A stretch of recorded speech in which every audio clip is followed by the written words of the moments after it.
Uma das leis que mais impacto produziu recentemente no âmbito do direito civil foi, sem dúvidas, o Estatuto da Pessoa com Deficiência, que é como ficou conhecida a Lei nº 13.146, de 6 de julho de 2015 e que entrou em vigor em janeiro de 2016. Essa lei alterou as hipóteses de incapacidade de fato anteriores do direito civil brasileiro. De acordo com a redação original do artigo 3º do Código Civil, eram consideradas absolutamente incapazes de exercer pessoalmente os atos da vida civil as pessoas menores de 16 anos, aquelas que, por enfermidade ou deficiência mental, não tivessem o necessário discernimento para a prática desses atos e também aquelas que, ainda que por causa transitória, não pudessem exprimir a sua vontade. De acordo com a redação original do artigo 4º do Código Civil, eram consideradas relativamente incapazes as pessoas maiores de 16 e menores de 18 anos, os ébrios habituais e os viciados em tóxicos, aqueles que por deficiência mental tivessem o discernimento reduzido, os excepcionais sem o desenvolvimento mental completo e os pródigos.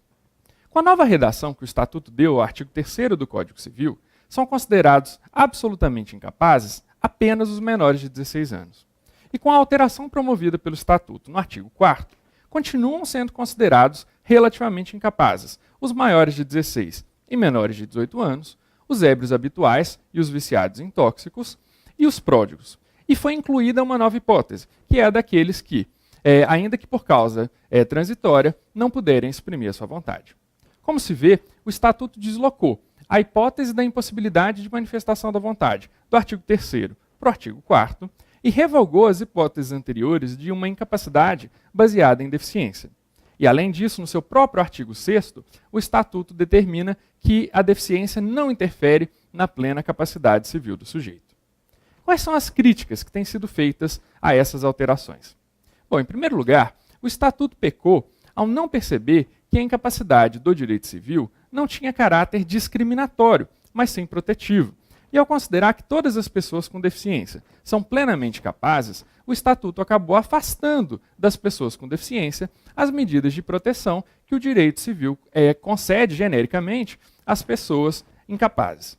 Além disso, o Estatuto também pecou ao não distinguir a deficiência física, que nunca foi critério determinante de incapacidade, da deficiência mental. Além disso, pecou também o Estatuto ao não perceber que a pessoa com deficiência não seria necessariamente considerada incapaz, se não houvesse prova, no caso concreto, de que a sua deficiência interferia no seu discernimento. E, por fim, pecou o Estatuto ao considerar que a impossibilidade de manifestação da vontade enseja a incapacidade relativa e não absoluta.